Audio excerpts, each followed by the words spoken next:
It's me, Keanu, on HITZ, Malaysia's #1 hit station, and I feel like I'm speaking to a real life anime character in front of me. Real life one. It's Ashnikko. Hi, Ashnikko. Hi, how are you? I am good, although I wish that I'm in London right now. I'm very envious of you for being in London because I miss London so much, Ashnikko. Not right now. It's raining. It's cold. You don't miss it. You know what they say, the grass is always greener on the other side, right? Over this side it's really hot, over there it's cold. All I want is that kind of weather, and you probably want this kind of weather. Life is always like one ray of sunshine and then I'm good.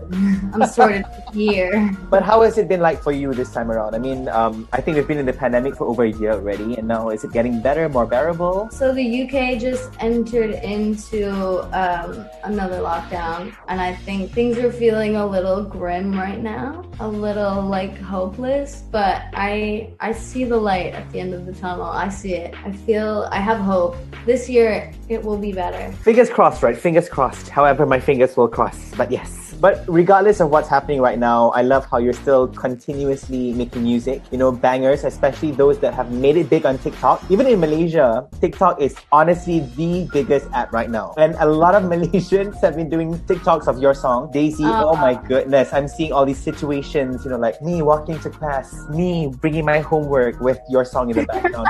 And it's hilarious. It's hilarious. Do you ever go on TikTok and go to your song? Oh my God. Sometimes. I try not to. I try not to check. I kind of just like surrender the song to the universe. I just let her fly off and do her own thing. She's gone off to college, and I try not to check up on her and be an annoying hover mother. But sometimes I do. Late at night, I'll be like, let's see what they're doing. There you go. That's the key word there, late at night. I think TikTok has, consumed our lives, 360 degrees. I would be telling people I'm going to bed now at 10 p.m. At 2 a.m., I'm scrolling TikTok, Are you that kind as well? I can't do it.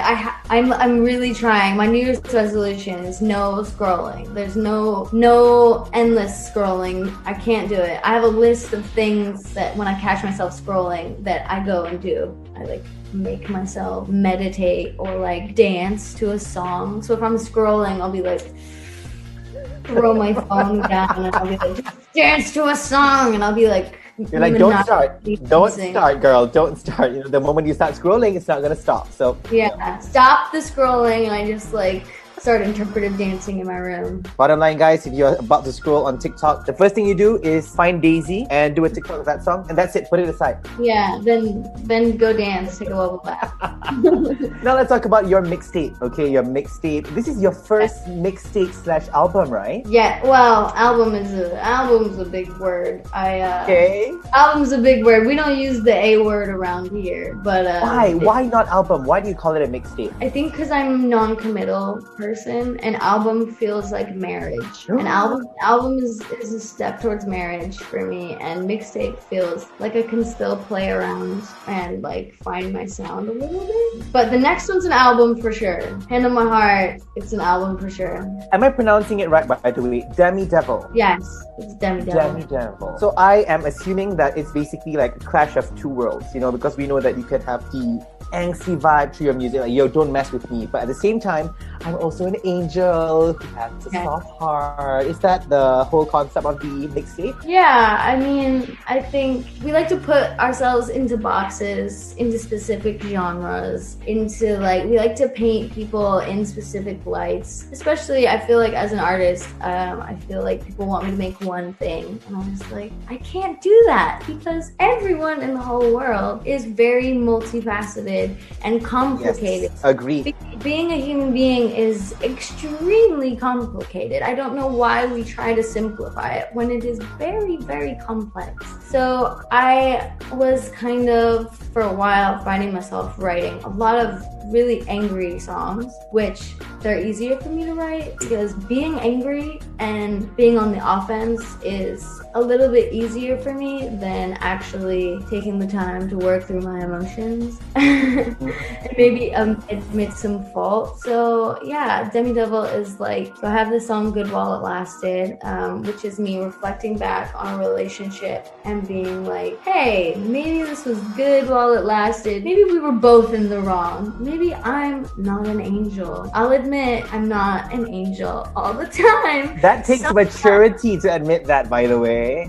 I know, but that's what I had to grow into that maturity, because previously I was an angel and I had no faults. I was perfect. And then I grew up a little bit and realized, hey Ash, you're actually a crazy hothead and you need to calm down and admit some faults. So this is me being like, I'm a flawed, multifaceted human being. I'm a devil, and I'm also a normal human as well. I love that. That means through all the songs on this mixtape, is it like, let's say the first half is portray you as a devil, and the other half is, okay, actually I've got my flaws too? Well, there are some songs on there like Little Boy, which is half and half, kind of melancholic, kind of sad, like why do you keep breaking my heart, kind of. And then there's like a really angry verse. And then there's songs that are really angry, like Cry, where I'm like growling pretty much. But if you listen to it, it's like the song is about the end of a friendship, and it's like I'm crying. I'm so angry, I'm crying right now. Emotions are complicated, baby. I know. Tell me about it. So since we are complex creatures, I think it's best for all of you to just listen to all the songs on this mixtape, Demi Devil, which I am gonna listen to each song by the way and be like, oh my god, I could relate. Because honestly, just like whatever you said just now, there were times when I felt like, hey, you're in the wrong 100%. But in hindsight, once you've matured a little bit, you're like, hey, that's just maybe 50-50. You know, I had my flaws too. It's normal. I think it's human nature to go through that process, right? So before I let you go, the last thing it's just that, is there anything you want to tell your Malaysian fans listening right now? I see you on the internet. I'm praying, I wish that we could meet in real life. And yes, we will do it. I feel that. But for now, I see you. I see all the love from you, and I appreciate you very much. Thank you. Thank you so much, Ashnikko. Please stay safe, okay? You too.